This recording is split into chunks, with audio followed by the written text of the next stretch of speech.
And for more on all this now, Oklahoma Republican Senator James Lankford's on the Senate Intel and Homeland Security Committee. Senator, how are you? And welcome back here on America's Doing well, Newsroom. actually. Good morning to you. I've got a long list of questions. Let's go from one by one right now. On the security clearance, do you have a problem revoking some of this?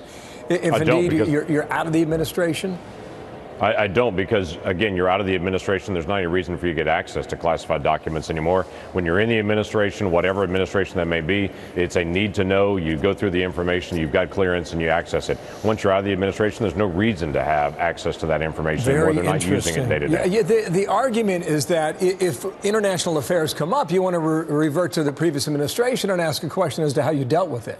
Do you think that's a reasonable explanation to have it in place? You could certainly do that and talk about the history of what's been done in the past, but I've met with several of these folks that are on that list before in a classified setting to talk about what they did in the past, but they will often say, I have not had any access to any information in the past year and a half. And so I don't know what's happened in the last year and a half, but I can tell you historically, that's not a problem. They continue to be able to testify about what happened in the past, but there's no reason to have access to classified information now. Just because you have top secret clearance doesn't mean you have access to everything that is top secret. Top secret is even compartmentalized, that you have only access to the information you need to know. You still don't have access to other areas. Topic number 2, North Korea. Is there a sign that it's actually going forward with its word, at least partially?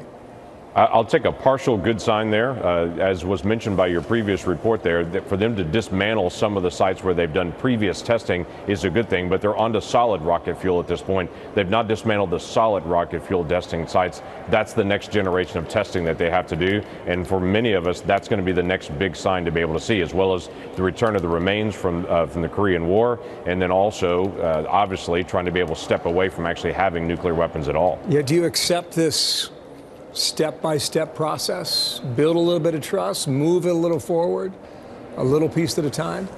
Quite frankly, that's the only way I think it's actually going to happen. I don't see one big day that North Korea says we're going to take away all of our weapons that are facing towards Seoul right now and be able to put down all of our conventional weapons, put down all of our nuclear weapons. I think it's going to be a step-by-step, be able to earn trust and to be able to engage. That's still a wise thing to do, and I would tell you it's something the previous 5 presidents have not seen before. So this is entirely new behavior from North Korea, and I want to be able to continue to see that progress. Yeah, the reason why that question is important is because Democrats are saying you went all the way to Singapore and came away with nothing. And the White House seems to say, slow your roll, this is a process. And you seem to agree with that? I do agree with that. This is going to be an ongoing process each day. What the Trump administration has done, the previous presidents have not been able to do, that is not only have the conversation and then begin to see actual physical progress. It's one thing to get words, it's another thing to get actions. We're getting words and actions, and that's exceptionally important to us. On the FISA application that has been made public, partially, I guess you could argue, do you see a problem in there? I don't see a problem in that. The confusion is a lot of people look at the FISA process, and it is so classified. It is such a top secret event to be able to go through national security issues there that most people never see it. So even to see what is out right now on Carter Page's FISA application, a lot of people are amazed at the process. Very few FISA applications are turned down because there's so much work that goes into them, and there's so much back and forth with the judges where they'll say, we need more evidence than that before you finalize this. So turning it all in is extremely important. But the very clear thing is that the FBI was trying to use the Steele dossier, where at one moment they were saying it's unverified, we don't know. At another moment they were using it as backup to be able to do further research on Carter Page. They can't have it both ways. Yeah, where do you think that's leading? The more we peel back the layers on that story. Well, I think the biggest issue is the dossier now, 2 years into it, is still unverified, and no one can look at any of the information into it and say this is actually accurate. This was a great grand story that had been created that was passed on through the Clinton campaign to try to press on into the news media. It was successful in getting into the media, but as everyone peels it back and looks at it, they can't actually see any facts actually behind it.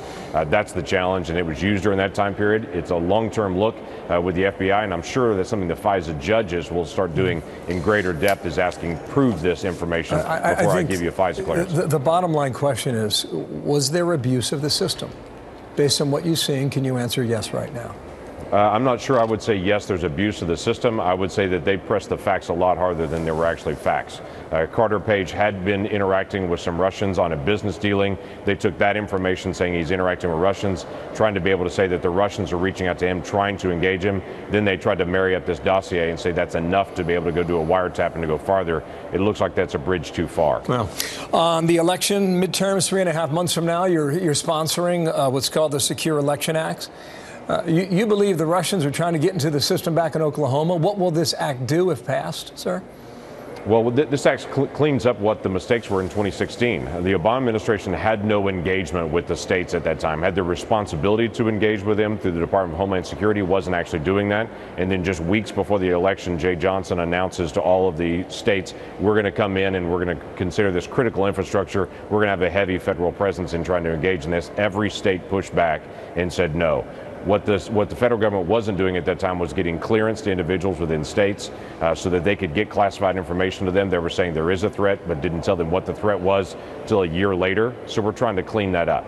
So we should learn the lessons. There's no question the Russians were trying to interfere in our elections. What we have learned from that, we should be able to make changes for future elections, whether it's North Korea or Iran or Russia or China or just some domestic hacktivist group that tries to go after our elections. We need clearances in the states. We need the ability to be able to see information so we can protect our elections. But to reaffirm again, the elections are run by the states, not by the federal government. But let's help the states be able to do their job well. Senator, thank you for your time. I hope you come on back. James Lankford, the Republican from Oklahoma. Thank you, sir.